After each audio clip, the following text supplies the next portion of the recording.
What's up guys, Everything Apple Pro here, and today Apple released iOS 10.1 Beta 1. This is the first software update for iOS 10 since the initial release, and it's always exciting when Apple's releasing an update because usually it comes with new features. So in this video, like usual, I wanted to go ahead and discuss what's new in this latest update and for which devices, basically everything you need to know about this new update. Now you guys won't see it unless you're a developer, so for the people that go into software update page and start refreshing, it's not out. When it's out, I'll share it with you. It mainly focuses on the iPhone 7 Plus, but it does have one major key difference for every other device. So let's go ahead and cover this update, what's new. But first off, before anything, I wanted to go ahead and show you the actual size differences before and after updating. So on my iPhone 7 Plus, 128 gigabytes. Before updating, I had 120.45 gigabytes free and available. So after updating, not even a gig later, it did take up more space, but not that much. So for the iPhone 7 Plus, that space is basically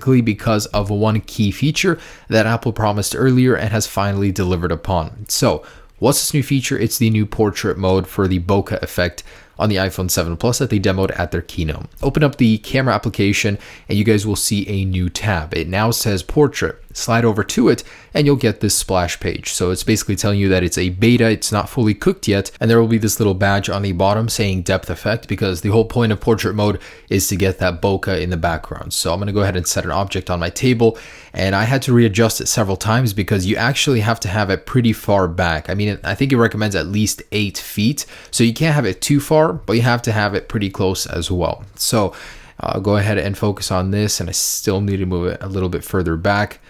Just want to show you a little demo of this. So I'm going to go ahead and take a picture here.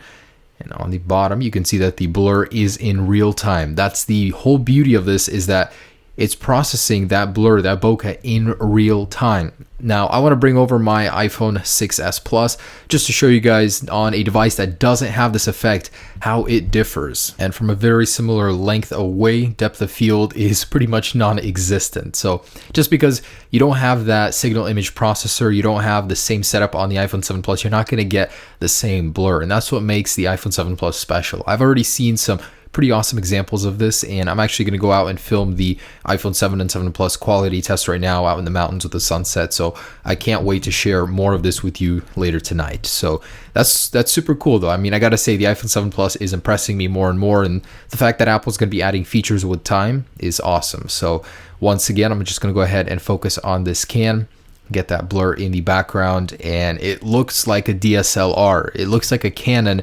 one of the ones I've used with that blur without the necessary huge lenses that come with it. So that is absolutely awesome. That's going to be coming exclusively to the iPhone 7 Plus, so don't get excited if you think you're going to get it on any other device. And what's this other change that I've been talking about? So if you guys have any device that's running iOS 10, primarily the iPhone 7 or 7 Plus, you may have an intermittent issue when using the Lightning EarPods. So some users report that you're not getting the on-screen displays for music whatsoever, or if you do that, the buttons on the EarPods just stop working. Volume up, volume down, the play pause button, they just don't work after a while. It's very intermittent, it goes on and off, and Apple's actually went out and acknowledged that this issue does exist, and they are working on a fix. So whether or not that's going to come in this software update is unknown entirely, but it's likely to be included, but there will probably be a smaller update beforehand. And there's one last thing I wanted to talk to you guys about, and that's the iOS 10 jailbreak for the iPhone 7. The iPhone 7 has been jailbroken.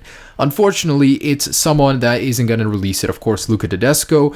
I hate to even promote him on this channel because he just never shares his work unless it's useless to him anymore. But I get it, it's his jailbreak. But he went out and jailbroke the iPhone 7 for a first time in history. So, he's going to be able to say he jailbroke it first, but unfortunately we will never see it. So I'm really relying on the Pangu PP jailbreak teams to go ahead and see this, be like, oh, that's possible, and continue their work and hopefully release a jailbreak for these devices soon. I cannot wait to get my jet black iPhone 7 Plus and install a dark mode on it with a jailbreak. That will be the most epic iPhone setup ever, I think. But a jailbreak has been achieved for iPhone 7 and iOS 10.1 is on the way. So we're already moving forward with software updates. That's always an exciting time for me to hear about. But there it is, guys. Just wanted to share that with you. I'll have a full camera quality comparison test, reviews, all that for you soon. I've been working on a couple other things, but yeah, have a great day, guys.